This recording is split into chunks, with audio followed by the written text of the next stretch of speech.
ย่ำกรองแห่งธรรมรุ่นที่1เป็นลำดับสืบต่อไปขอความเมตตาจากพระเดชพระคุณหลวงพ่อด้วยความเคารพครับ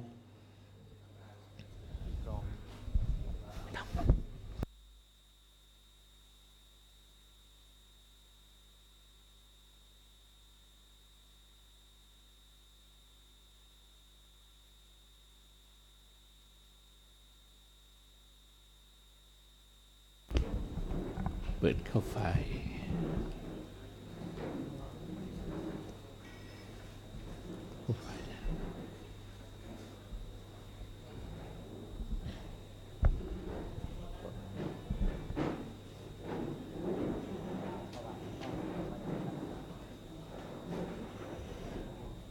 นิมนต์ทุกรูปนั่งครับ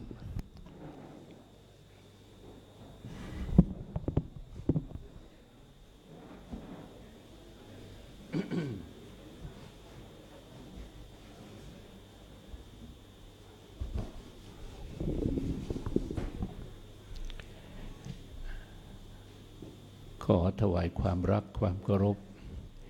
ที่ได้พบท่านพระเถรานุเถระว่าที่พระธรรมกถึกธรรมเพรีทุกรูปนะครับวันนี้เป็นวันที่3ผมพยายามอย่างยิ่งครับที่จะเจียดเวลามาพบทุกท่านเดิมทีขออนุญาตท่านเจ้าคุณวิสุทธิ์ว่าจะมาพบวันที่25แต่พอเห็นตารางแล้วโอ้โหไม่ไหวมันนานเกินไปช้าไปเพราะว่าเรื่องที่ตั้งใจจะถวายความรู้ให้ผู้เข้ารับการอบรมในวันนี้น่าจะอยู่ในตารางต้นๆฉะนั้นจึงได้จัดเวลามาพบท่านพระเถรานุเถระซึ่งพอเห็นหน้าแล้วก็ชื่นใจเพราะไม่ใช่พระเถระไกลเลยใกล้ๆนี่เองแต่ละท่านแต่ละลูกผมขอใช้คำว่าเป็นยมยุทธในวงการนักเทศน์เท่านั้นเลยนะครับเทศมาจนช่ำย่ำมาจนโชคในโลกของการอบรมเนี่ยนะขึ้นธรรมาสน์วัดนั้นขึ้นธรรมาสน์วัดนี้จนปัจจุบันทำให้ท่านมีความเชื่อมั่นว่าท่านจะเทศที่ไหนเทศเมื่อไหร่เทศงานอะไรเทศได้ทั้งนั้นผมเข้าใจว่าที่ท่านมาอบรมในคราวครั้งนี้ไม่ใช่ว่าท่านเทศไม่ได้หรือเทศไม่เป็นแต่ท่านต้องการจะต่อยอดเพราะว่าการเทศนี้เป็นศิลปะประการหนึ่งซึ่งจะต้องมีทักษะจะต้องใช้เวลาจะต้องหาประสบการณ์เพื่อเติมความรู้ให้กับตนเองอยู่ตลอดเวลาอุปมาเหมือนนักวาดเขียนจะเขาเรียนจบไปแล้วจากวิทยาลัยหรือมหาวิทยาลัยอะไรก็ตามครับอย่างเช่นจบจากเพาะช่างเขาจะไม่นั่งอยู่เฉยๆนอกจากว่าจะฝึกฝนตนเองแล้วเขายังต่อยอดโดยการศึกษาผลงานของท่านอื่นอีกด้วยนักเทศก็เช่นเดียวกันจะเทศได้ประทับใจคนต่อเมื่อเราต้องขยันฟังขยันอ่านขยันศึกษาหาความรู้ จึงจะสามารถปรุงเทศนาให้เป็นสาระให้เป็นการปรุงธรรมะให้ประทับใจท่านสาธุชนผู้ฟังได้ถ้าไม่ปฏิบัติเช่นนี้ก็จะทำให้ข้อมูลของเรานั้นไม่ทันยุคทันการทันสมัยนั้นผมขออนุโมทนาทุกรูปทุกท่านจริงๆที่เอาใจใส่ในวิชาการเทศนาและมีศรัทธาคือมีความตั้งใจดีที่จะได้ฝึกฝนตนเองอยู่ตลอดเวลา ไม่ปล่อยปละละเลยงานด้านการเผยแผ่คือการเทศนานะครับท่านเจ้าคุณวิสุทธิ์ให้เวลาผม1 ชั่วโมงผมก็จะเลิกตรงเวลาเลยครับ เพราะถือหลักว่าเป็นนักเทศอย่าให้เกินเวลาเป็นนักปาฐกถาอย่าให้เกินขอบเขตโอ้โอ้โอ้นั่นคงไม่รับมันก็ถวายเกินประมาณสักถึงชั่วโมงนะครับ18:30 เพราะคำนวณแล้วว่าเวลาที่จะถวายความรู้แด่ท่านในวันนี้มีจำกัดจึงจะถวายแบบรวบรัดจึงได้เตรียมหลักการเทศที่นักเทศสนใจโดยสรุปว่ามีเป็นประการใดบ้างนะครับ เบื้องต้นเนี่ยผมอยากจะถามท่านว่าเมื่อท่านจะเป็นนักเทศเนี่ยท่านรู้จักทำนองเทศแล้วหรือยังเป็นเรื่องที่หนึ่งพูดทำนองเทศทำนองสวดทำนองขัดพระปริตอย่างนี้เป็นต้นพอจะมองเห็นภาพนะทำนองเพลงเหมือนกับแม่ชียุพินที่มาพบเมื่อกี้เนี่ยคุณโยมแม่ชีเนี่ยเป็นนักร้องเป็นนักแต่งพอพูดถึงคำว่าทำนองเนี่ยคุณโยมแม่ชีจะรู้ทันทีอ๋อมันหมายถึงจังหวะด้วยมันหมายถึงการเรียบเรียงเนื้อหาสาระเนี่ยให้เป็นขั้นให้เป็นตอนด้วยเขาเรียกกันว่าท่วงท่าทำนองทำนองเทศถ้าพูดถึงคำว่าทำนองเทศเนี่ย ท่านพอจะตอบได้ไหมว่าหมายถึงลักษณะการเทศแบบไหนลองว่ามาสิทำนองเทศนะครับ ทำนองเทศเนี่ยถ้าเราจะยกขึ้นให้เป็นตัวอย่างเช่นการเทศแลถ้าเรียกตามภาษาทั่วไปเรียกว่าเทศทำนองแลใช่ไหมเทศทำนองแลเช่นเทศมหาชาติ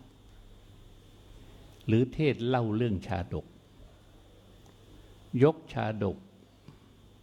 แต่ละชาติมาว่าเป็นคำทำนองเป็นกลอนแหล่แล้วก็ร้องไปหรืออย่างที่ท่านอะไรนะไวยพจน์เพชรสุพรรณนะจะกล่าวความไปตามทำนองนี่ ถึงแม่เนื้อทองนี่เขาเรียกทำนองอย่างนั้นนะแม่เนื้อทองนอกจากจะเป็นทำนองแหล่ครับยังมีอีกทำนองหนึ่งเขาเรียกว่าทำนองธรรมวัตรทำนองธรรมวัตรนี่ว่าเป็นธรรมดาเหมือนครูบาอาจารย์ของเราเนี่ยท่านขึ้นเทศในสมัยก่อนโน้นท่านจะอ่านคัมภีร์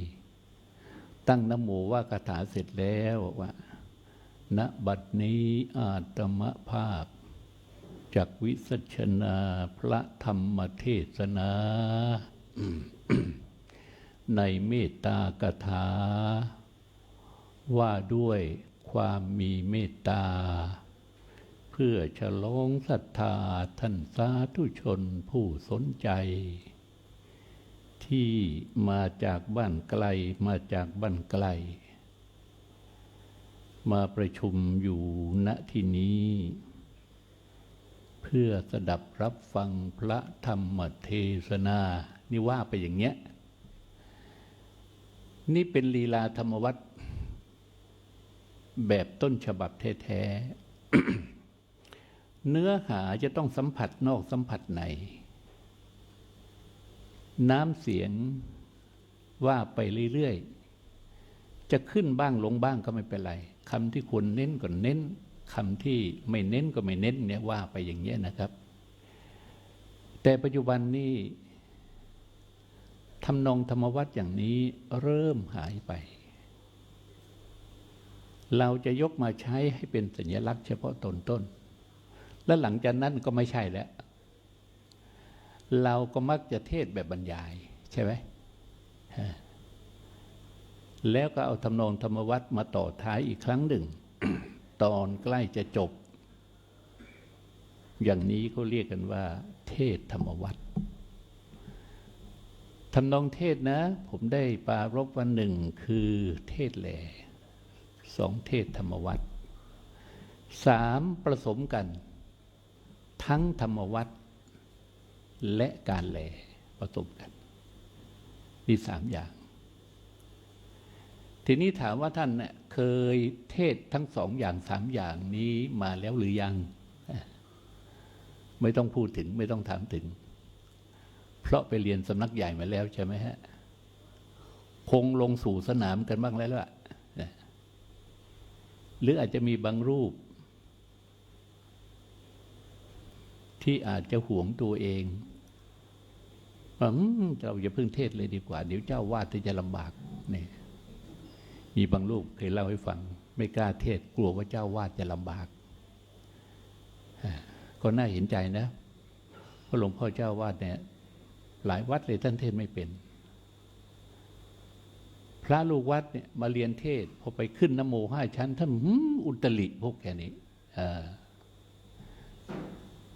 อย่างนี้ก็มีแต่อย่าไปถือนะครับเราต้องบริหารความขัดแย้งภายในวัดของเราให้ได้ถ้าบริหารความขัดแย้งที่วัดของเราไม่ได้เราไม่มีโอกาสโตได้เลยในวัดเราใช่ไหมฮะต้องบริหารความขัดแย้ง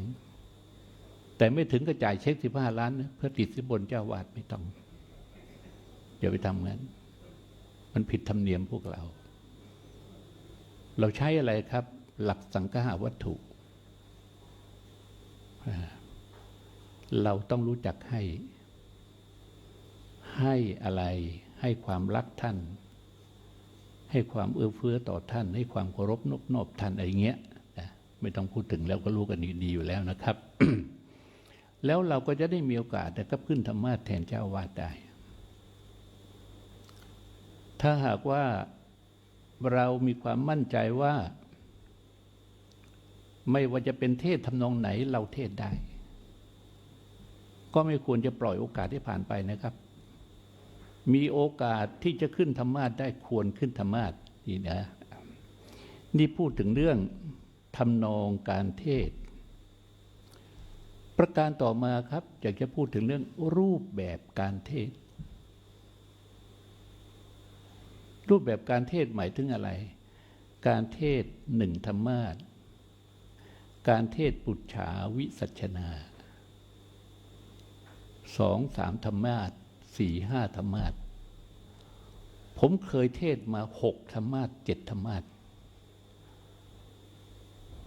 เทศตั้งแต่บ่ายโมงจนถึง3 ทุ่มสมัยที่ยังหนุ่มๆมานะแต่ก็เทศหลวงพ่อที่ท่านมีอาวุโสพอตั้งแต่2 ทุ่มถึง3 ทุ่มว่าบุญมารวบไปเลยเพราะงั้นผมก็เลยเทศองค์เดียว1 ชั่วโมงในตอนนั้นทำไมจึงมากธรรมะเหลือเกินครับเพราะว่าเทศชาดกเขาสมมุติแต่ละรูปเนี่ยให้เป็นตัวละครเช่นถ้าเกิดว่าเวสสันดรใช่ไหมใครเป็นพุทธดีใครเป็นสนชัยใครเป็นเวสสันดรใครเป็นมัตสีใครเป็นชาลีใครเป็นกันหาแต่ละองค์สมมุติหน้าที่กันไปนะคือไม่ซ้ำกันเลยเพราะว่าอะไรเจ้าภาพเขาถวายไม่อั้นเป็นเจ้าภาพที่มีฐานะแต่ถ้าหากว่าเจ้าภาพเนี่ยเขาไม่ใช่เป็นผู้ที่มีฐานะดีก็นิมนต์2 องค์แต่ละองค์นั้นก็สลับสับเปลี่ยนแต่หน้าที่แต่ละตอนกันอย่างนี้ก็มี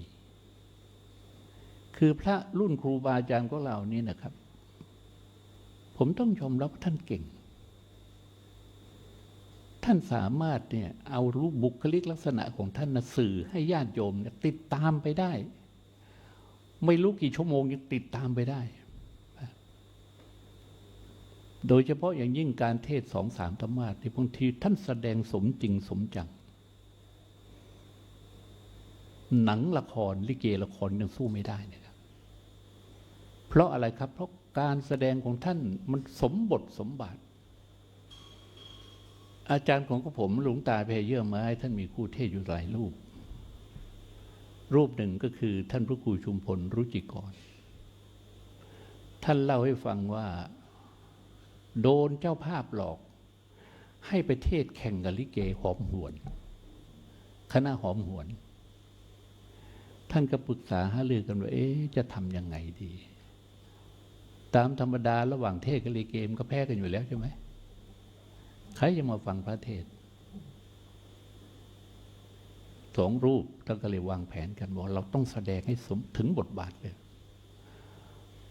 เทศกันไปก็ตาถามตอบลงไปแล้วบางทีทำเป็นทะเลาะกันให้เสียงดังเอตโลโทกังไปเลยตรงนั้นแล้วท่านก็แสดงได้จริงๆถึงเวลาต้องเกะอะมาถึงว่าไม่ได้จริงท่านแน่จริงมาที่ว่าอะไรต่าง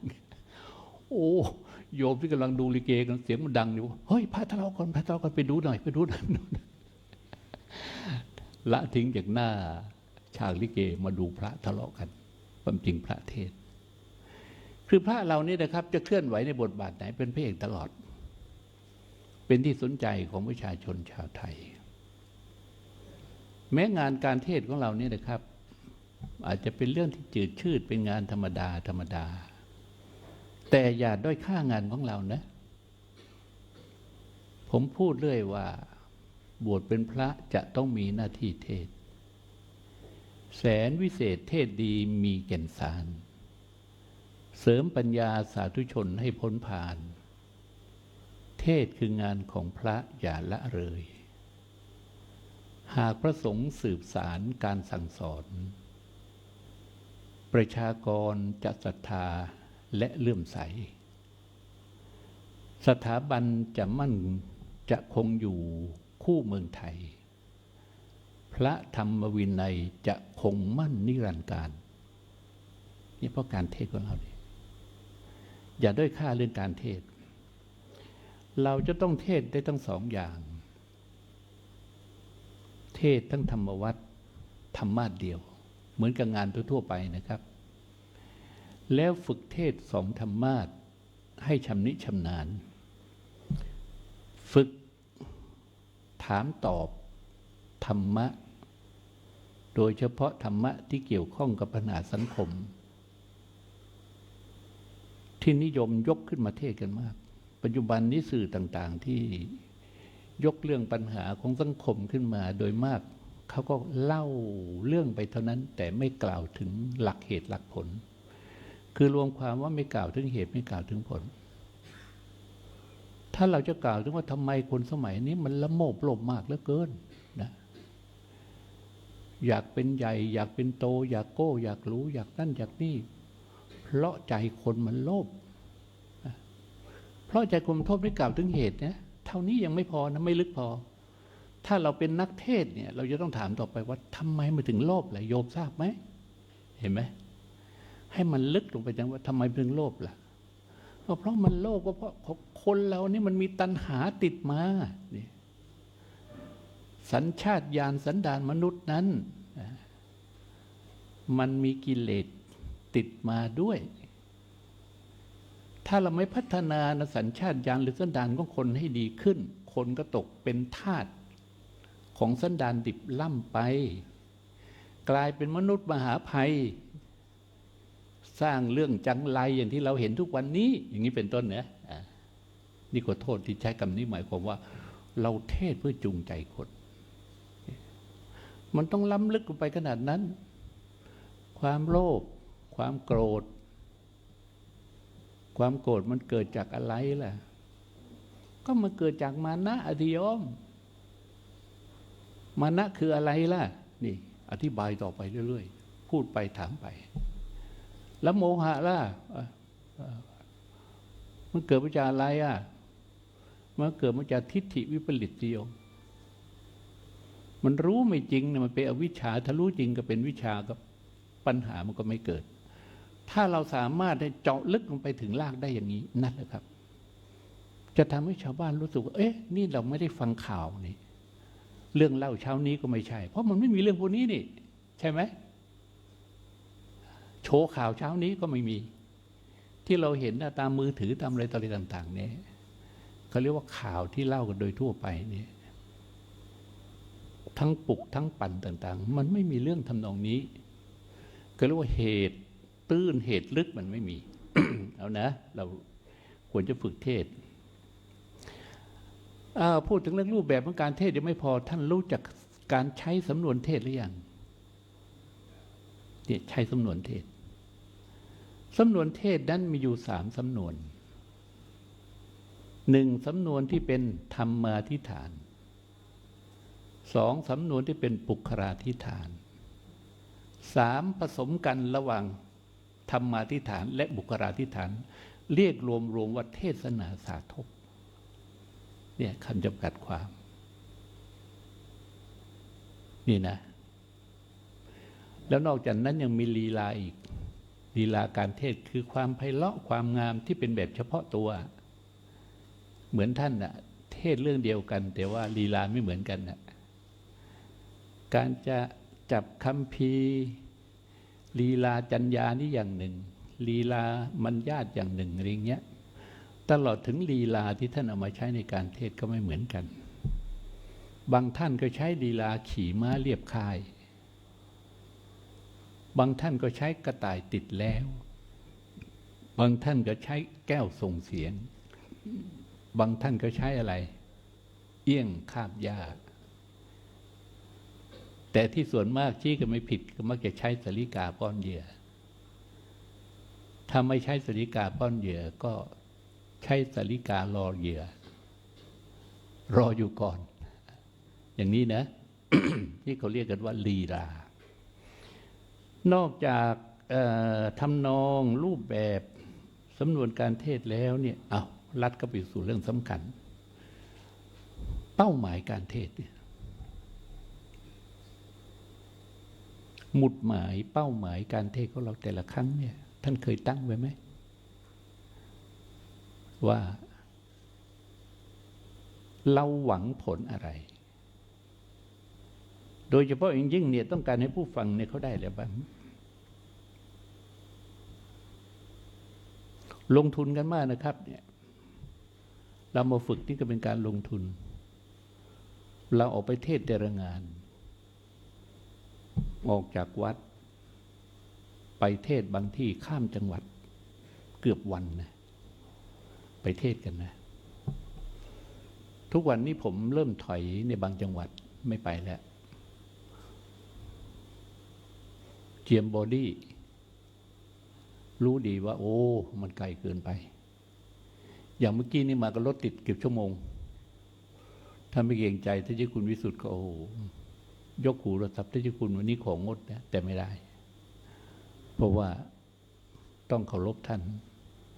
มีงานที่วัดท่านก็ไปช่วยทุกครั้งแต่ถึงคราวที่ท่านจะขอร้องให้มาช่วยท่านบางไม่มานี่มันน่าเกลียดมากนะมันน่าเกลียดมากนะ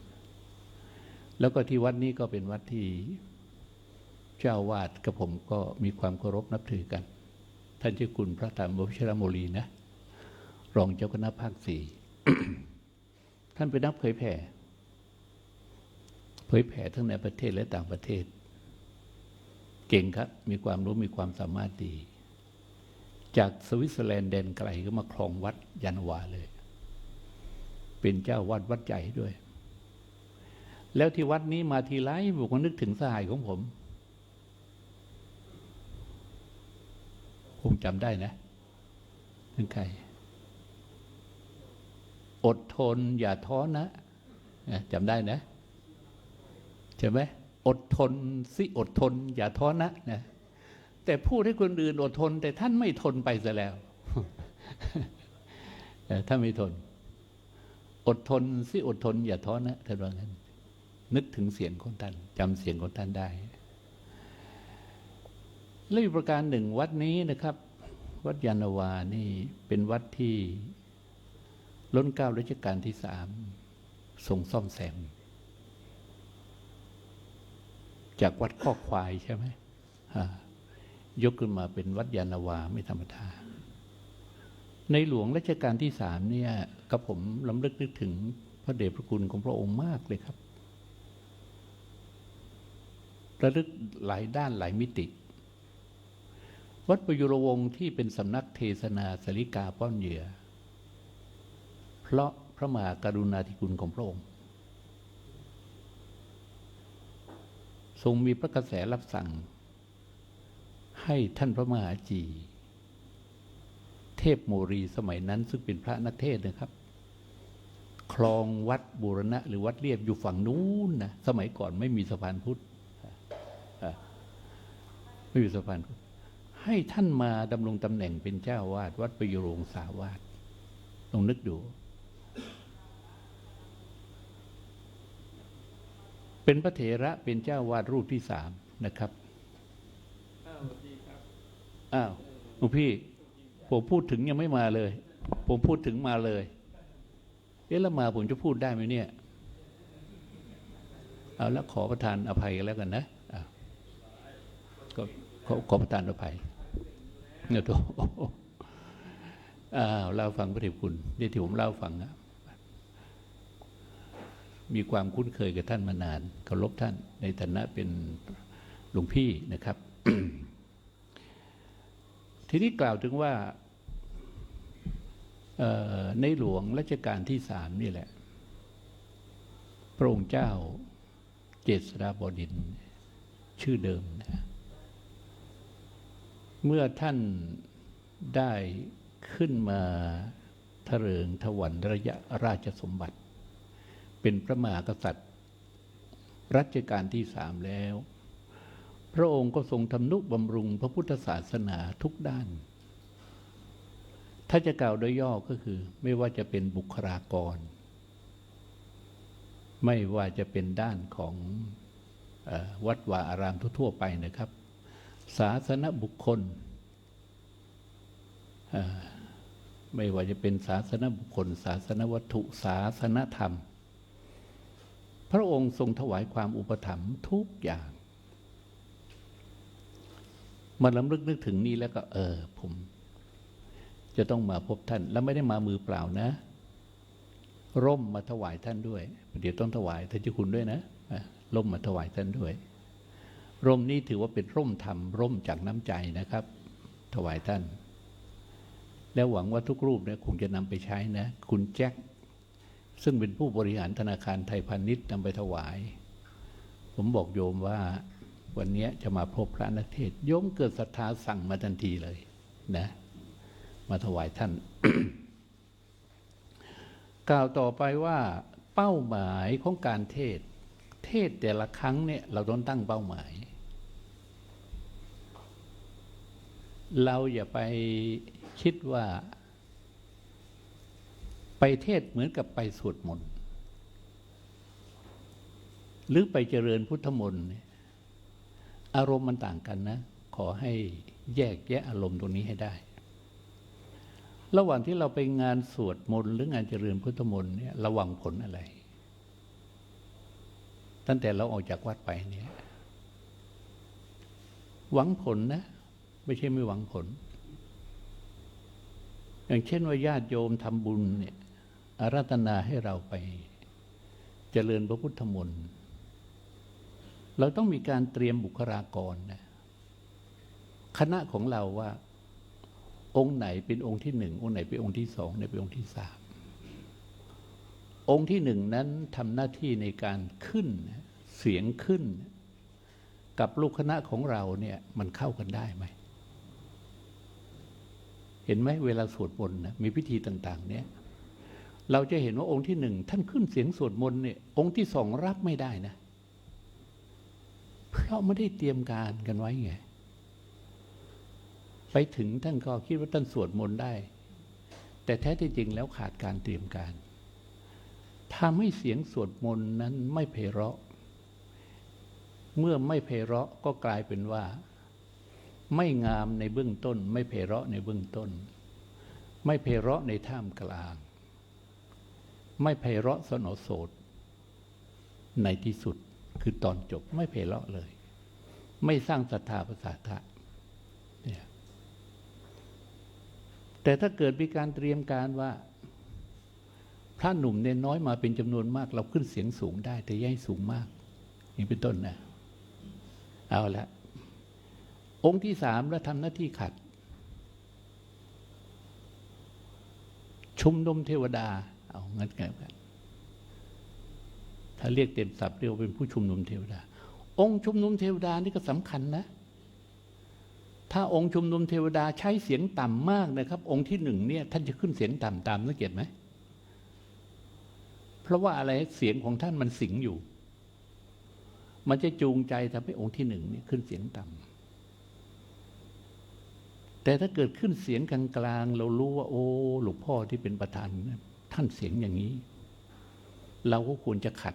เพื่อให้สอดคล้องต้องกับเสียงของท่านถ้าอย่างนี้เขาเรียกว่ามีการเตรียมการเมื่อมีการเตรียมการก็แสดงว่าพิธีรีตองทุกอย่างเนี่ยทำอย่างมีธงทำอย่างมีเป้าหมายไม่ได้ทำไปตามความเคยชินเช่นเดียวกันการเทศน์แต่ละครั้งต้องตั้งเป้าหมายว่าเพื่ออะไรนะครับในสมัยพุทธกาลนั้นพระพุทธองค์เนี่ยทรงเทศนาอย่างมีธงคือมีเป้าหมายเป้าหมายที่พระองค์ทรงตั้งไว้คืออะไรวิมุตติใช่ไหมเพื่อให้ผู้สดับรับฟังนั้นให้พ้นจากความทุกข์จากอะไรบ้างล่ะพูดจากความร้อนใจเป็นเบื้องต้นคงจำได้นะว่าพยศะซึ่งเป็นลูกชายของมหาเศรษฐีชาวเมืองพาราณสีมีเรื่องรบกวนใจเหลือเกินมองเห็นอะไรก็รกตารกใจไปหมดนอนไม่หลับทั้งคืนเป็นสมัยนี้ก็ต้องอาศัยยานอนหลับถึงจะกินยานอนหลับก็กระสับกระส่ายยังนอนไม่หลับพยศะก็คงจะเป็นอย่างนั้นนะเดินออกมาจากบ้านโลกนี้วุ่นวายหนอชีวิตนี้วุ่นวายหนอที่นี่วุ่นวายหนอขัดข้องหนออะไรอย่างเงี้ยนะ พระพุทธองค์เนี่ยได้สดับเสียงของพยศะทรงขานรับว่าที่นี่ไม่วุ่นวายที่นี่ไม่ขัดข้องโอ้โหในท่ามกลางความมืดท่านนึกดูกันแล้วกันเรามีความทุกข์แทบจะบ้าตายอยู่แล้วต้องการจะใครสักองค์หนึ่งนะใครก็ได้ที่มาปลดเปลื้องเนี่ยความทุกข์ที่มีอยู่ในใจของเราขัดข้องหนอวุ่นวายหนออึดอัดหัวใจเหลือเกินแต่พอได้ยินพระดำรัสอย่างนั้นนะพยศะไปหาทันทีเลยและเป็นยังไงครับท่านพระองค์ทรงแสดงอะไรบ้างอนุปุพิกถาก่อนใช่ไหมอนุปุพิกถามีอะไรบ้างพอจำได้ไหมอะไรบ้างอะแล้วอะไรอีกแล้วอะไรอีกโอ้เก่งมากเก่งมากนี่นะจะถึงหลักนะผมบอกว่านักเทศก็คือว่าหนึ่งก็คือว่าจะต้องรู้หลักธรรมสองจำหลักสูตรสามพูดหลักแปลงนะฮะแล้วก็แถมเนี่ยมีหลักสังคมสงเคราะห์นี่นะพระพุทธเจ้าเทศแต่ละครั้งพระองค์ทรงตั้งธงไว้ว่าต้องการให้ผู้ฟังนั้นได้บรรลุวิมุตติหลุดพ้นจากเรื่องร้อนใจเป็นอย่างต่ำและให้พ้นจากอำนาจของกิเลสเป็นอย่างสูงพยศะสดับรับฟังพระธรรมเทศนาเป็นไงบรรลุไหมดวงตาเห็นธรรมบรรลุเป็นพระโสดาบันใช่ไหมต่อมาฟังซ้ำอีกพระพุทธเจ้าทรงแสดงแด่พ่อแม่เขาใช่ไหมพ่อแม่มาตามใช่ไหมพุทธองค์ก็แสดงนี่แหละอนุปิกถาและจัตุราริยสัจคืออริยสัจสี่ทรงพระพุทธเจ้าทรงแสดงธรรมเรื่องเดียวกันน่ะพยศะฟังซ้ำแล้วก็ได้เป็นพระอรหันต์ใช่ไหมพอได้เป็นพระอรหันต์แล้วเป็นไงพออย่างยังเกิดศรัทธาคิดถึงเพื่อนใช่ไหมคิดถึงพวกเพื่อนฝูงที่พระองค์ทรงแสดงอย่างนี้เพราะอะไรเพราะพระเจ้าทรงทราบว่าโถยศะนี่ไม่ใช่เดือดร้อนเพราะความยากจนเป็นลูกเศรษฐีแต่เดือดร้อนเพราะความมีจนเกินไปใช่ไหมมีมากมันก็ทุกข์มากเหมือนกันนะมันมากมายเหลือเกินนะ ท่านเคยเห็นสมภารที่เก็บข้าวของไว้เยอะไหมท่านทุกข์เหลือเกินไม่รู้จะทำไงบางทีเนี่ยเฮ้ยเนนมึงมาลุยแล้ววะเนี่ยถึงที่สุดแล้วนะลุยเลยรื้อข้าวของไปแจกจ่ายนี่เป็นต้นนะอ้าวทีนี้วัตถุประสงค์ที่ต่ำลงมาคืออะไรครับ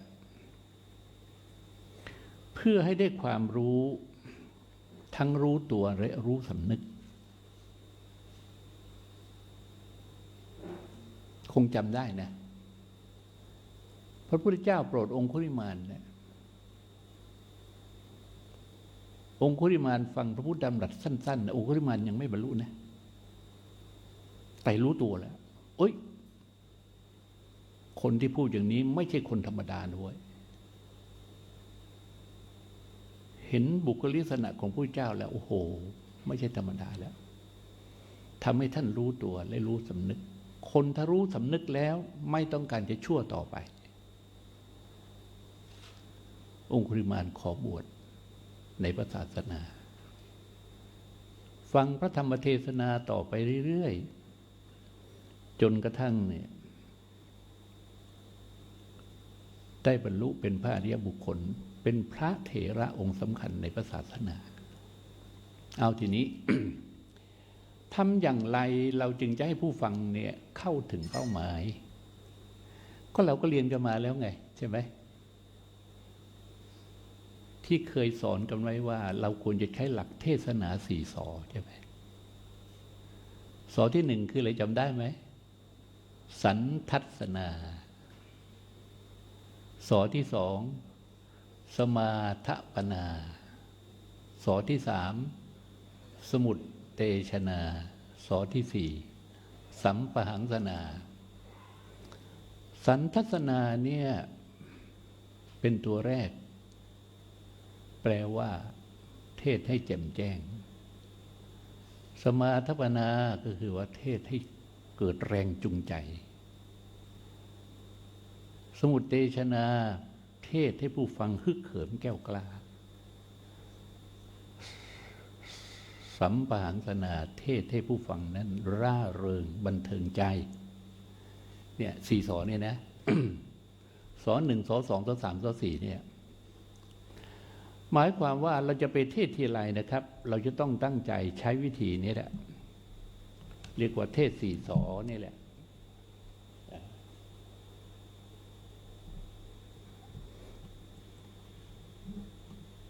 หมดไปแล้วนะฮะผมได้เท้าความตั้งแต่เรื่องแบบการเทศสำนวนการเทศนะทำนองการเทศไปท่านฟังเพื่อเป็นการปูพื้นฐานผมถือว่าท่านมีความรู้แล้วมีทักษะมีสกิลคือมีความฉลาดในเรื่องนี้แล้วท่านฟังเรื่องต่างๆมาเนี้ยท่านทั้งหมดที่นั่งอยู่นี้ได้ชื่อว่าเป็นเทศนาโกสโลเป็นผู้ฉลาดในการเทศแล้วเรียกว่าเป็นเทศนาโกศลภิกขุหรือเทศนาโกศลเถระเป็นพระเถระผู้ฉลาดในการเทศนาเมื่อมีความฉลาดในการเทศนาแล้วได้ชื่อว่ามีทักษะ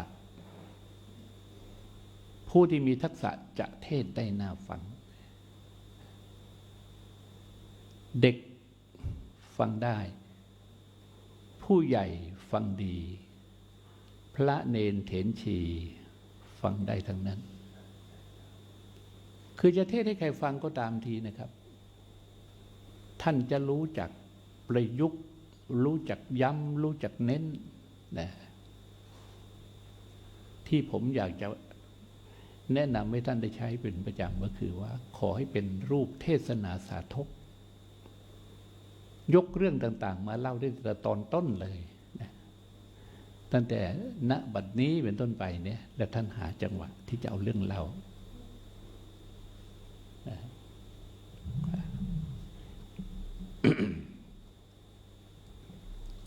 หลวงพ่อบางรูปเนี่ยนะครับท่านมีประสบการณ์สูงมากเป็นธรรมชาติคนนั้นเลยคือท่านเล่นคนท่านตั้งแต่เล่นนี่ไม่ได้หมายความว่าทำเล่นๆนะแต่ว่าศิลปะทำอย่างมีศิลปะ อย่างบางองค์นี่นะครับ ก่อนจะตั้งนะโมเนี่ยสมัยเนี้ยมีไมโครโฟนข้างหน้านี่ถ้ายังไม่ตั้งทันที ถ้าเอามือลูบไมค์ก่อนลูบไปลูบมาลูบไปลูบมาเพี้ยงเลยโยมสะดุ้งทั้งศาลาเลยเว้ยมาแปลกกับองค์นี้ เป็นลูกเล่นของท่านนะทำว่าไปเถอะมันทำให้คนนั้นตื่นเลย ตื่นทันทีเลยไม่ใช่ขึ้นธรรมะแล้วหงอง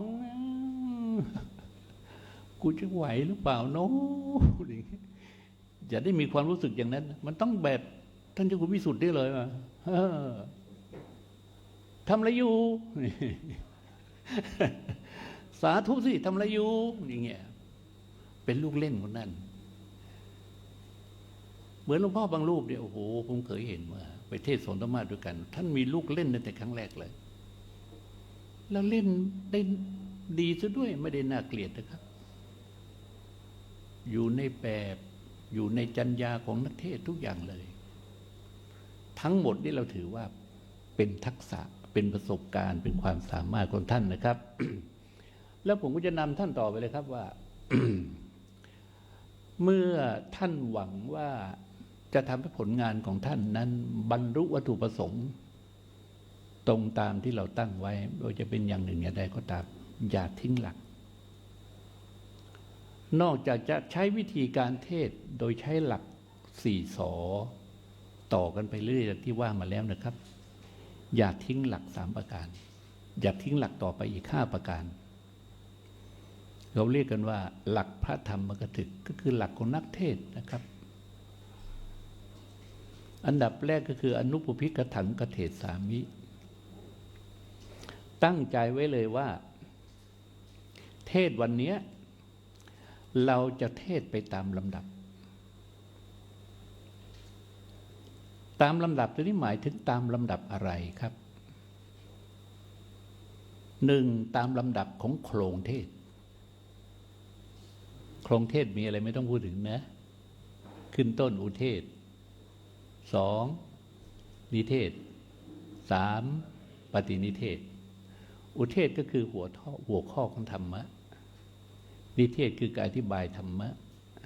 ปฏินิเทศก็คือว่าการสรุปเนื้อหาสาระแห่งเทศนานั้นๆนะครับนี่ก็เรียกว่าตามลำดับของโครงเทศนาเป็นการเทศนาตามขั้นตอนนอกจากนั้นคำว่าจักแสดงธรรมไปตามลำดับนี้ยังหมายถึงลำดับหัวข้ออย่างอนุปุพิกถาหรืออนุปุพีกถาเนี่ยหัวข้อ1คืออะไรทานใช่ไหม2ศีล3อะไรกามา3สวรรค์ใช่ไหมทานกถาศีลกถาสักกถากามาทีนวกถาโทษของกามนะครับแล้วก็เนคขมานิสังสกถาเวลาเราแสดงต้องแสดงไปตามลำดับหัวข้ออย่างนี้เราเรียกรวมๆว่าเทศนาตามขั้นตอนตามหัวข้อนะครับ2ปริยายทัศสาวีกเทศสามิไปเทศทุกครั้งตั้งใจไว้ว่าเราจะอ้างเหตุอ้างผลเพื่อให้สาธุชนผู้ฟังได้มีความเข้าใจให้แจ่มแจ้งต้องคิดอย่างนี้เลยนอกจากจะเทศนาตามขั้นตอนแล้วต้องสั่งสอนด้วยเหตุด้วยผลปริยายทัศสาวีแปลว่าด้วยเหตุด้วยผลถ้าประกอบเหตุอย่างนี้จะก่อให้เกิดผลอย่างนี้ถ้าประกอบเหตุอย่างนี้จะก่อให้เกิดผลอย่างนี้รวมความว่าถ้าประกอบเหตุดีผลดีย่อมเกิดขึ้นทันทีที่ความรู้สึกส่วนผลทางสังคมและอามิสผลนั้นอาจจะตามมาทีหลังก่อนอย่างนี้เป็นต้นถ้าประกอบเหตุไม่ดีผลไม่ดีจะตามมาร้อนใจเป็นเบื้องต้นและส่งผลทำให้เกิดวิบากที่ไม่ดีต่างๆเนี่ยที่ตามมาอย่างนี้เป็นต้นนะเรียกว่าอ้างเหตุอ้างผลและประการที่3ตั้งใจว่าอนุทยตังปฏิจจกถังกเทศสามิ ตั้งใจเลยครับว่าไปเทศในวันนี้ไปเทศด้วยหัวใจที่อาศัยความกรุณาไปด้วยใจที่มีความกรุณาปรารถนาที่จะให้เด็กให้ญาติโยมให้พระภิกษุสามเณรเนี่ยท่านได้สดับรับฟังสิ่งที่ไม่เคยฟังเราจะได้เตรียมเรื่องว่ามีอะไรเรื่องแปลกๆบ้างไอ้เรื่องที่แปลกหูความรู้ที่แปลกใหม่เนี่ยเราสะสมเอาไว้แล้วก็นำไปเล่านะครับ ประการที่5นะอามิสันตโรกถังคติสามิตั้งใจว่าเราจะไม่แสดงธรรมโดยอาศัยอามิตรเป็นใหญ่อามิตรถือว่าเป็นผลพลอยได้นะครับประการที่5อัตตานันจะปรัญจะอนุภาสจะกถังคเทศสามิเราจักไม่แสดงธรรมเสียดสีโดยไม่อ้างตนไม่เสียดสีผู้อื่นนี่เป็นหลักการของนักเทศนาให้ถือหลักในใจไว้อย่างนี้นะครับพระพุทธเจ้าเนี่ยได้ทรงแสดงหลักของพระธรรมกถึกหรือเรียกว่าองค์คุณแห่งพระธรรมกถึกก็หมายถึงข้อปฏิบัตินะครับคำว่าหลักนี่ก็คือข้อปฏิบัติก่อนที่เราจะไปเทศที่ไหนเนี่ยถามเราควรจะปฏิบัติตัวปฏิบัติใจอย่างไรก็ต้องนึกถึงเนี่ยหลัก5ประการนี้เรื่องมันเกิดขึ้นก็เพราะท่านอุทายี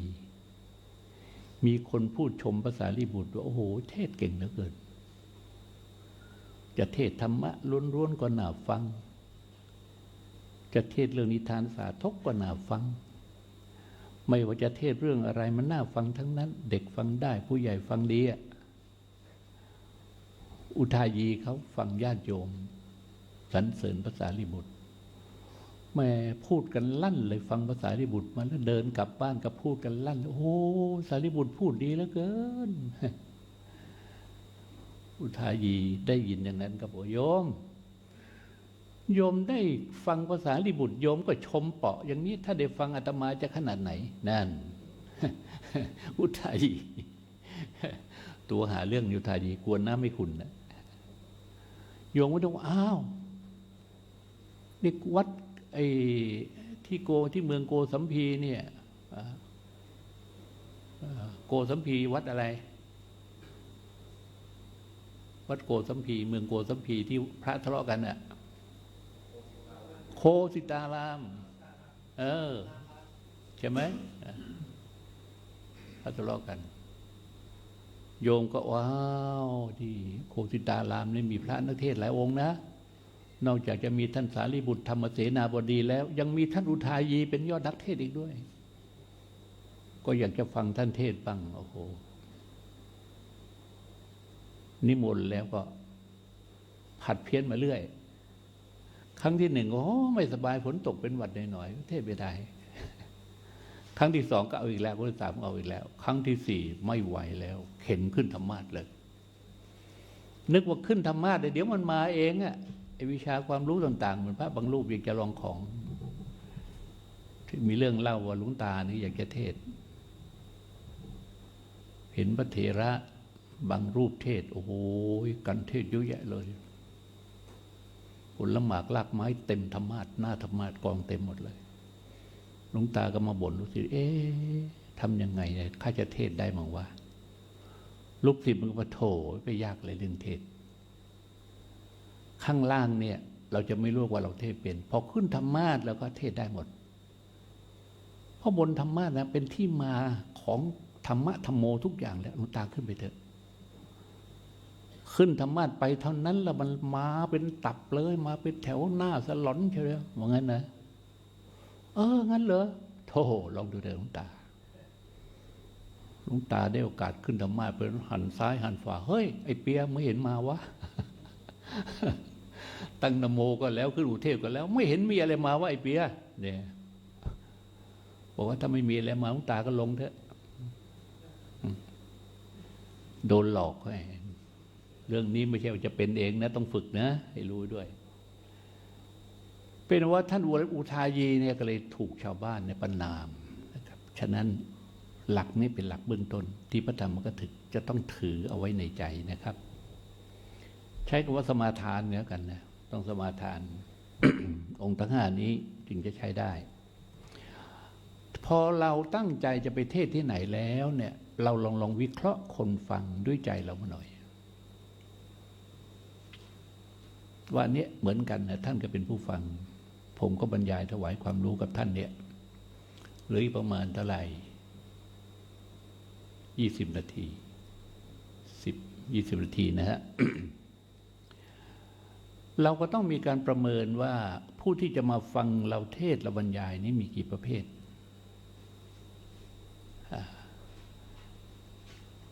เราถือตามพระพุทธองค์ก่อนกันแล้วกันพระพุทธองค์ตรัสไว้ในอวกุฏชิตาสูตรว่าผู้ฟังนั้นในโลกนี้มีเพียง3 ประเภทประเภทที่1อวกุฏชปัญญบุคคล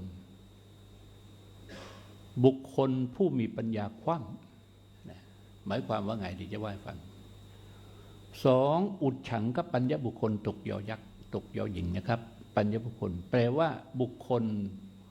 ผู้มีปัญญาเหมือนหน้าตัก3ปุถุปัญญบุคคลบุคคลผู้มีปัญญาที่กว้างใหญ่ไพศาลปุถุแปลว่าหนาแปลว่ากว้างนะครับปุถุชนแปลว่าคนที่มีกิเลสหนามีกิเลสใหญ่แต่ว่าเอามาใช้กับปัญญาแปลว่าบุคคลผู้มีปัญญาที่กว้างขวางยิ่งใหญ่และหนาแน่นมีปรากฏอยู่ในพระไตรปิฎกอวกุฏชิตาสูตรกดไปฉะนั้นท่านจะเห็นเลยว่าเป็นนี้แต่ความจริงเนื้อหายาวมากนะผมย่อมาอวกุฏชปัญญบุคคลแปลว่าบุคคลผู้มีปัญญาคว่ำเหมือนกับภาชนะที่คว่ำเราเอาภาชนะสักใบหนึ่งไปตั้งคว่ำนะครับไปคว่ำแล้วก็ตั้งไว้ในที่กลางแจ้งฝนตกเท่าไหร่ไม่มีทางเข้าเหมือนผู้ฟังบางประเภทนี่นะครับพอเห็นพระเทศปิดสวิตช์ทันทีไม่ต่างอะไรกับปิดภาชนะไม่ต่างอะไรกับคว่ำภาชนะรับไม่ได้นี่อย่างหนึ่งคนประเภทนี้ไม่ได้รับประโยชน์อะไรครับได้ดีอย่างยิ่งก็คือว่าได้เห็นพระได้รู้จักพระแต่ว่าคนที่มีปัญญาคว่ำนี่นะครับเขาอาจจะหงายก็ได้นะครับถ้าปฏิปทาของเราทั้งหลายนั่นนะครับทำได้ถูกต้องตามหลักของจัญญานักเทศน์เช่นบุคลิกงามตาของขว้าสะอาดเหนือชั้นมารยาทองอาจไม่อึดอัดอย่างนี้เป็นต้นไอ้ที่คว่ำนั้นหงายได้อย่าเข้าใจมันคว่ำเสมอไปนะครับมันหงายได้ประการที่2อุดฉังคปัญญบุคคลบุคคลผู้มีปัญญาเหมือนหน้าตักตอนที่นั่งอยู่นะครับมีหน้าตักโยนอะไรลงไปยังอยู่ที่หน้าตักใช่ไหมยังค้างอยู่ที่หน้าตักหมดโยนผลไม้ลงไปก็ค้างอยู่ที่หน้าตักหยิบยื่นอะไรลงไปรับแล้วก็วางไว้ที่หน้าตักสมุดปากกาวางไว้ที่หน้าตักหน้าตักนั้นจะเป็นที่รองรับสิ่งต่างๆอยู่ชั้นใดคนที่มีปัญญาดุจหน้าตักก็เหมือนกันครับตอนที่ฟังพระอยู่ขณะนั้นยังรับได้ยังจำได้แต่พอลุกขึ้นไปเป็นไงครับร่วงหล่นหมดเลยเอาทิ้งไว้ที่ศาลานั่นเองเอาทิ้งไว้ที่ประชุมฟังธรรมนั่นเองไม่ได้เก็บติดตัวไปด้วยนี่ก็เรียกว่าอุดฉังกับปัญญาบุคคลประการที่3ปุถุปัญญาบุคคลนี่หมายถึงบุคคลผู้ มีปัญญาสามารถล้ำเลิศด้วยปัญญาสามารถคนที่มีปัญญาเนี่ยครับมีอะไรไปกระทบปั๊บได้จะคิดเกิดอารัมภธาตุเกิดโยนิโสมนสิการไตรตรองมองสิ่งต่างๆถามไปเลยเห็นแล้วก็ถามในใจถามทุกสิ่งที่มองตรองทุกสิ่งที่คิดพินิจทุกสิ่งที่ที่ทำจดจำแต่สิ่งที่ดีท่วนทีทุกสิ่งที่เห็นบุคคลอย่างนี้ก็เรียกปุถุปัญญบุคคลเราจะเทศที่ไหนขอนึกว่ามีคน3ประเภทนี้ฉะนั้นเราเน้นไปที่ปุถุปัญญบุคคล บุคคลประเภทนี้นะครับเขาเก็บฟังแล้วเก็บอันเวลาจะไปเทศที่ไหนเราก็คิดเผื่อไว้บ้างว่า ต้องมีปุถุปัญญบุคคลเหลืออยู่บ้างแหละไม่ใช่เป็นประเภทที่หนึ่งประเภทที่สองเสมอไปนะครับ พอเรารู้อย่างนี้แล้วเราก็เตรียมการเทศวันหนึ่งจะต้องรู้จักงานเราไปเทศงานอะไรสองก็ต้องอ่านคนฟังว่าเป็นประเภทไหนสามประเภทนี้สามตั้งเรื่องเทศสี่สังเกตกาลเทศะอย่างเมื่อวานผมไปเทศที่วัดเสวตฉัตร ไปเทศงานอดีตเจ้าวาดผมก็ศึกษาแล้วว่าวัดเสวตฉัตรมีความเป็นมายังไงเลยยังไงก็เพื่ออะไรเพื่อจะได้เล่าเรื่องให้ญาติโยมยุคปัจจุบันเห็นความสำคัญของวัดเขาไม่มองข้ามวัดของตัวเองจะได้ช่วยกันทำนุบำรุงช่วยกันดูแลรักษาช่วยพระช่วยเนนให้มีชีวิตที่ดีขึ้นจะได้ศึกษาจะได้ปฏิบัติธรรมกันผมก็เตรียมเรื่องไปเทศอย่างนี้เป็นต้นแล้วก็สังเกตดูว่าหลังจากงานเทศก็มีพิธีอะไรอีกไหมโอ้พิธีสวดพุทธมนต์เนี่ยอย่าไปเทศนานเลย30 นาทีก็พอแล้วแต่เทศให้แจ่มแจ้งเทศให้ญาติโยมได้จดจำอะไรสักเรื่องหนึ่งที่เราอยากจะให้โยมจดจำเพราะเชื่อแน่ว่าปุถุปัญญบุคคลมีอยู่เราก็เน้นไปในเรื่องอะไรเน้นไปในเรื่องที่สมภารวัดเสวตท่านหนึ่งท่านเป็นพระเมตตาวิหารีอยู่ด้วยความเมตตา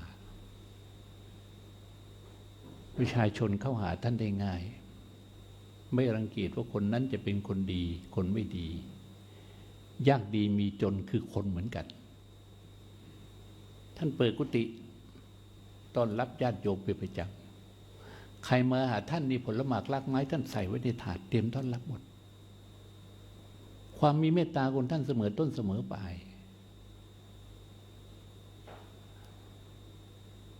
คืนวันหนึ่งครับมีคนรอยคอหนีตายมาขึ้นที่ท่าหน้าวัดสมสารเข้ามาในกุฏิของท่านนะหน้าผากเลือดไหลโสมเลยเป็นแผลยาวประมาณเกือบ2 นิ้วหลวงพ่อท่านรีบพยาบาลทันทีเลยโดยที่ไม่ได้ถามชื่อเสียงเรียงนามว่าเป็นใคร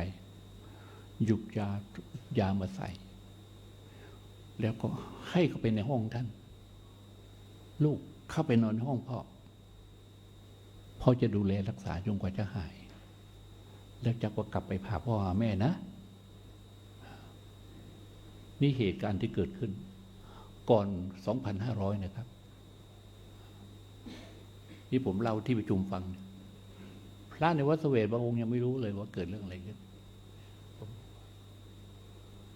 พระเถระที่เป็นเจ้าวาดเนี่ยท่านจะมีเมตตาธรรมค้ำจุนจิตใจของท่าน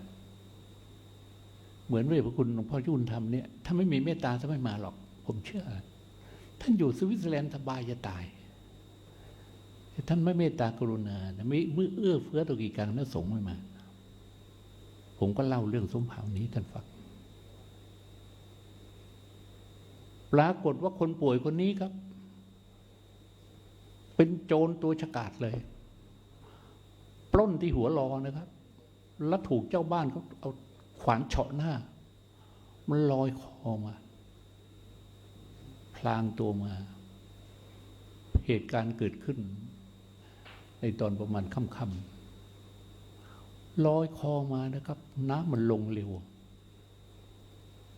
จากบางปะอินจากอยุธยาลอยมาทางบางปะอินมาจนถึงวัดเสวต1 คืนน่ะท่านคิดดูมาโผล่ที่ท่าน้ำวัดเสวตไม่รู้ว่าเป็นใครตอนนั้นนะหลวงพ่อใช้เวลารักษาอยู่เกือบ2 เดือนให้กินให้นอนในกุฏิรักษาจนแผลหายอาสาทุงสาธุนาชิเนนี่หลักท่านใช้หลักของธรรมะความดีชนะคนไม่ดี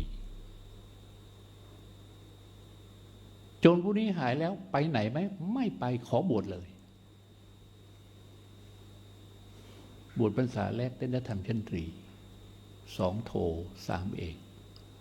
พรรษาที่ 4ได้ปรริญญาธรรม3 ประโยคสมัยนั้นไม่มี 1-2 พรรษาต่อมาได้ประโยค 4พรรษาต่อมาได้ประโยค 5พอได้ประโยค 5แล้วเป็นไงครับเห็นพระในวัดเสวตองค์หนึ่งท่านเป็นนักเทศอยากจะเทศบ้างเจ้าวาดนั้นส่งไปเรียนเทศที่วัดประยุรวงศ์โอ้โหเทศเก่ง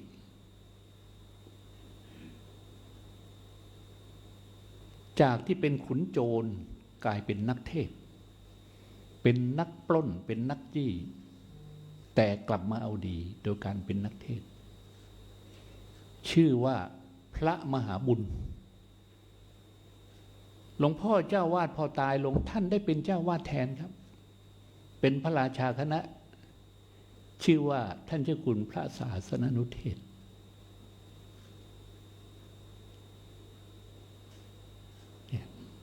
เป็นเกียรติประวัติรูปหนึ่งเล่าให้ฟังผมก็เลยเท้าความว่าเพราะท่านมหาบุญท่านมีความกตัญญูต่อวัดกตัญญูต่ออุปชฌาย์อาจารย์ของท่านท่านไม่เห็นแก่ตัวท่านไม่เอาดีเฉพาะตัวไม่ศึกษาลาเพศไปซะก่อนบวชอยู่จนกระทั่งเป็นเจ้าวาดแล้วพัฒนาวัดเสวตฉัตรโอ้โหที่เราเห็นความเจริญทุกวันนี้เป็นการต่อยอดจากท่านนะครับท่านได้สืบสารรักษาแต่องค์ปัจจุบันนี้มาต่อยอดท่านเจ้าคุณพระสุธีรัตนาพรบรรยนธรรม9 ประโยคจากวัดสุทัศน์ครับ นี่ก็เล่าให้ฟังพอเราเล่าไปทำนองนี้นะครับทำให้โยมเนี่ยครับที่เคยคว่ำก็ต้องหงายที่ทำท่าว่าจะเป็นแบบหน้าตักไม่ได้ต้องพกต้องห่อไว้เพราะเรื่องนี้ถ้าเราเป็นเรื่องที่เราไม่เคยฟังมาก่อนฉะนั้นการตั้งเรื่องเทศประเด็นเทศจะมีความสำคัญนะครับต่อไปแล้วขั้นตอนการเทศนะครับพระนักเทศเนี่ยต้องรู้จักวางขั้นตอนเรียงลำดับจับประเด็นเน้นความสำคัญให้ดีการเรียงลำดับก็คือว่าการเทศแต่ละครั้งเนี่ยท่านอาจจะคิดว่า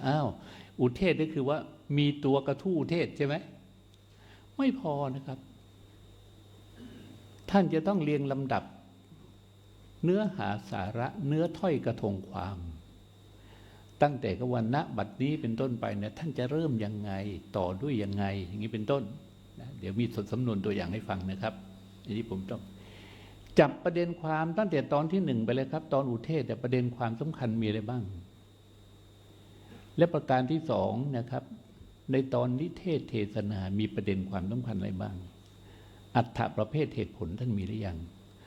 ตามได้สำนวนรีราครับ เดี๋ยวเราจะเห็นกันตรงนี้ไม่ต้องอธิบายมากและสาธกยกนิทานมาประกอบสาธกคือยกเรื่องเหมือนเล่าเรื่องของอดีตเจ้าวาดวัดเสวตและเล่าเรื่องอื่นๆประกอบด้วยที่โยมฟังนะครับแล้วบางทีก็อาจจะเป็นเรื่องนิทานธรรมะเนี่ยที่น่าจะเล่ามีเยอะแยะเลยครับเราต้องอ่านนิทาน แล้วประการต่อมาบริหารเวลาและบรรยากาศให้ดี เราต้องบริหารเวลาว่าหลังจากเทศแล้วเนี่ยเขายังมีศาสนพิธีส่วนอื่นเนี่ยเราจะไม่มัวตะบี้ตะบันเทศมันจะทำให้ราคามันตกนะครับแล้วบรรยากาศต่างๆมันก็ไม่ดีเอาดูต่อไปลำดับการเทศที่บอกว่าเรียงลำดับตัวนี้มีความสำคัญที่ในเรียงลำดับการเทศในส่วนเทศมีอะไรบ้างนะโมพิเศษใช่ไหมเราก็ฝึกกันมาแล้วอุเทศคาถาลงอิติลีลาอารัมภบทสะกดผู้ฟังเรามีเทคนิคในการสะกดผู้ฟังไงบ้างดังที่ผมได้ยกให้ฟังตอนต้นว่าหลวงพ่อบางรูปนี่แหมศิลปะก็ยอดมากเลยยังไม่ได้ตั้งนะโมแล้วเอามือลูบไม้เพิ่งเท่านั้นสะกดผู้ฟังเลยสะกดผู้ฟังท่านเล่าให้ฟังว่ามีอดีตพระนักเทศน์โด่งดังมากสมัยก่อนอยู่วัดดาวดึงส์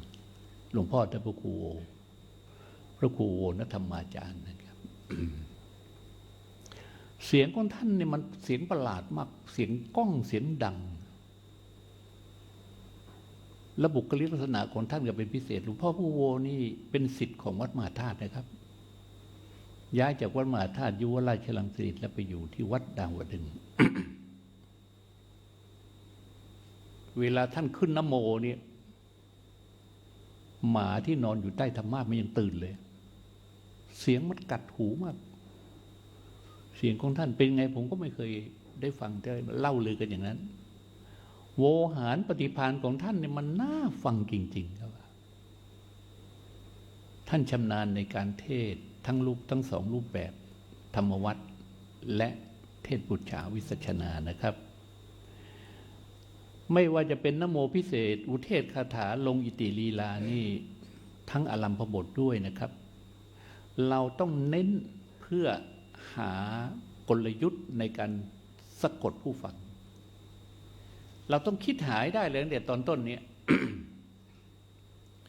ผมเคยประเมินนะครับว่าถ้าเป็นสำนวนแบบวิชาการมากเกินไปญาติโยมผู้ฟังเนี่ยรู้สึกจะเมินนะครับเช่นว่าณบัดนี้จะรับประทานแสดงพระธรรมเทศนาหรือณบัดนี้จะรับประทานวิสัชนาพระธรรมเทศนาถ้าเป็นไปในทำนองนี้กับการที่เทศว่าณบัดนี้จักได้แสดงพระธรรมเทศนาคำว่าจักได้แสดงพระธรรมเทศนาเนี่ยเพื่ออะไรเพื่อเป็นการชี้หรือบางทีใช้จักได้ชี้แจงแสดงพระธรรมเทศนาเราใช้คำว่าจักแสดงพระธรรมเทศนาเพื่อชี้ให้ท่านทั้งหลายซึ่งนั่งฟังอยู่ณที่นี้ได้รู้ได้เห็นเรื่องที่ยังไม่เคยรู้เคยเห็นมาก่อนอย่างนี้ก็เรียกว่าใช้สำนวนเป็นสะกดผู้ฟังทำให้ผู้ฟังเกิดความสงสัยว่าวันนี้ท่านจะว่าเรื่องอะไรขึ้นต้นท่านก็บอกว่ามีเรื่องแปลกใหม่เรื่องแปลกหูนี่เป็นต้นนะครับ อย่างนี้เรียกเป็นสำนวนที่สะกดผู้ฟังเราสะกดผู้ฟังให้ได้ในตอนนี้ปั๊บที่เขาอ่านไลน์อ่านโทรศัพท์จะปิดหมดเลยไม่ได้เลยเว้ยแสดงว่าเป็นเรื่องสำคัญแล้ววันนี้ดีไม่ดีท่านอาจจะบอก3 ตัวก็ได้มันก็ไม่ได้ใช่ไหมพอหลังจากนั้นแล้วนี่เราจึงเข้าสู่เรื่องของการนิเทศก็แปลว่าอธิบาย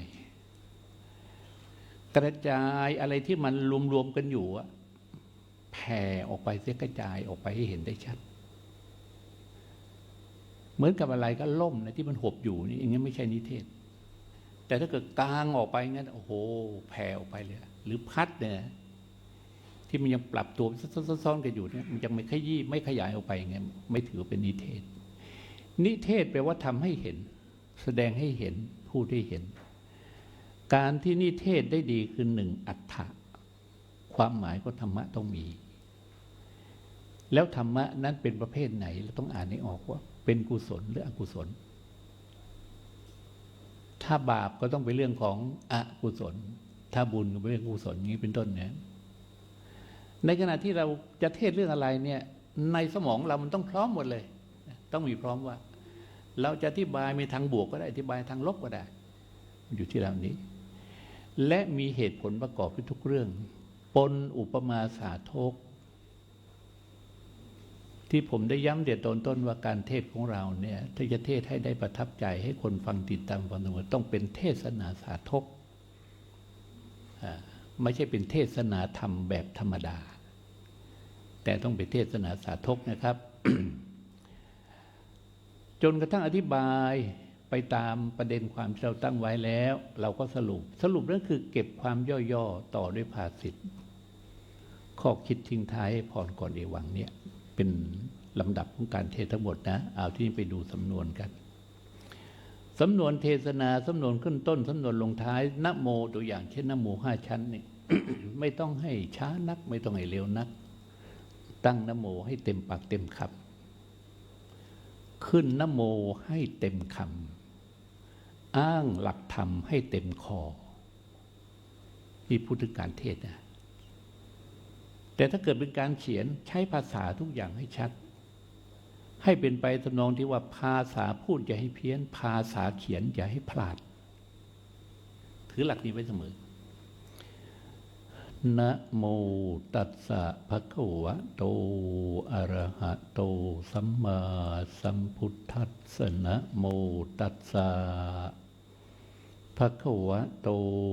อะระหะโตสัมมาสัมพุทธัสสะนะโมตัสสะภะคะวะโตตอนนี้ต้องทำอะไรต้องทำอะไรมือคลี่เปิดทบีใช่ไหมอะระหะโตสัมมาสัมพุทธัสสะธัมมจารีสุขังเสติติอิอีอย่างนี้นะ ดูสำนวนขึ้นต้นณบัดนี้จักรับประทานแสดงพระธรรมเทศนาในธรรมจารีกถาว่าด้วยอะไรก็ว่าได้ใส่เข้าไปเพื่อฉลองศรัทธาประดับปัญญาบารมีเพิ่มพูนกุศลบุญญาราศีส่วนธรรมัสวนามัยคือบุญที่ได้จากการสดับรับฟังธรรมแก่ท่านสาธุชนผู้สนใจจักได้จดจำนำไปประพฤติปฏิบัติเพื่อพัฒนาตนให้เป็นคนรักดีตกคนนะเป็นคนรักดีตั้งใจทำดีเพราะการทำดีย่อมมีความสุขเป็นอานิสังสผลสมดังพระนิพนธ์บาลีอุเทศที่ว่าธรรมจารีสุขังเสติผู้ประพฤติธรรมย่อมอยู่เย็นเป็นสุขฉะนั้นซึ่งจักพรรณนาว่าไปตามประเด็นให้เป็นเทศนาตามกาลนิยมสมควรแก่เวลาสืบต่อไปและเราก็เริ่มอธิบายนี่เป็นแบบพื้นๆอย่างเงี้ยนะแต่ถ้าเทศก็จริงเทศปฏิภาณมันมีลูกเล่นเยอะนะที่เราว่าไปเป็นพื้นๆแล้วก็สำนวนลงท้ายนะสำนวนท้ายนี่เป็นตัวอย่างหนึ่งพอสรุปความตอนท้ายนี่สำคัญนะตอนจบเนี่ย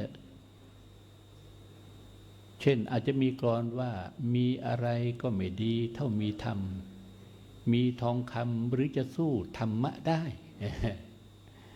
อย่างนี้เป็นต้นด้วยเหตุนี้องค์สมเด็จพระจินสีห์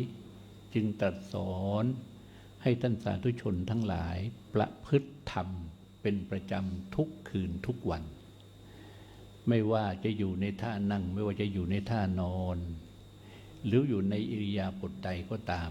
อย่าละทิ้งธรรมะเช่นมีสติกำกับกิริยาอาการของตนเข้าไว้อย่าได้ประมาทอย่างนี้เป็นต้น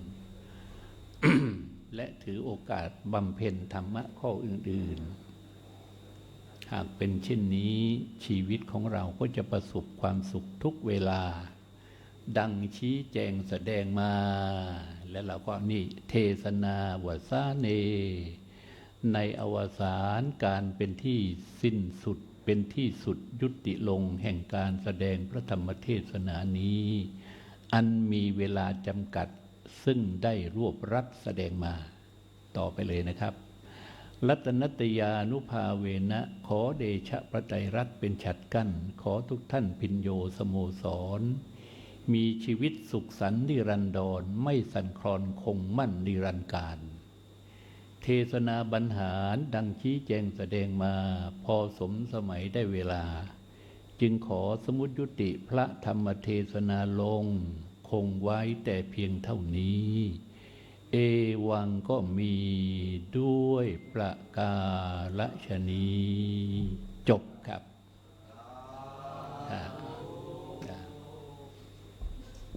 ตรงเวลาเป๊ะเลย เอวังจบเลยนะครับฮะไม่ได้แล้วนะไม่ได้แล้วเพราะว่าหลวงพี่มาแล้วไม่รบกวนนะ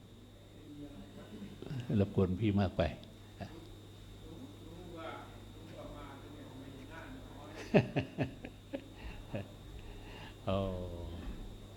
อนุโมทนาพระเดชคุณอนุโมทนาจริงส่งเสริมการเทศนาและขอโบราณเลยนะใช้เลยนะถ้ามีโครงการนี้มาแล้วใช้เลยนะกันมาใช้เลยท่านที่คุณวิสุทธ์ถ้าเอาใจใส่นี้มากเลยนี่นั่งเรียนประโยค9ด้วยกันแล้วหนีผมมาเนี่ยเรียนประโยค9ด้วยกันนะหนีผมมาครับผมสอบประโยค9อยู่4 ครั้งนะพอเป็นพระราชาคณะก็ไม่ให้สอบแล้ว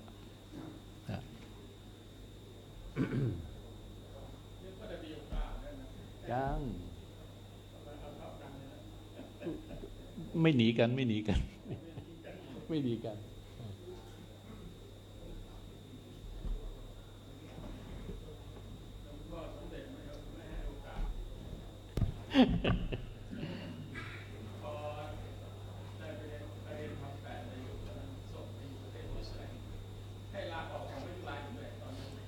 โอ้ถ้าพระเดชคุณท่าน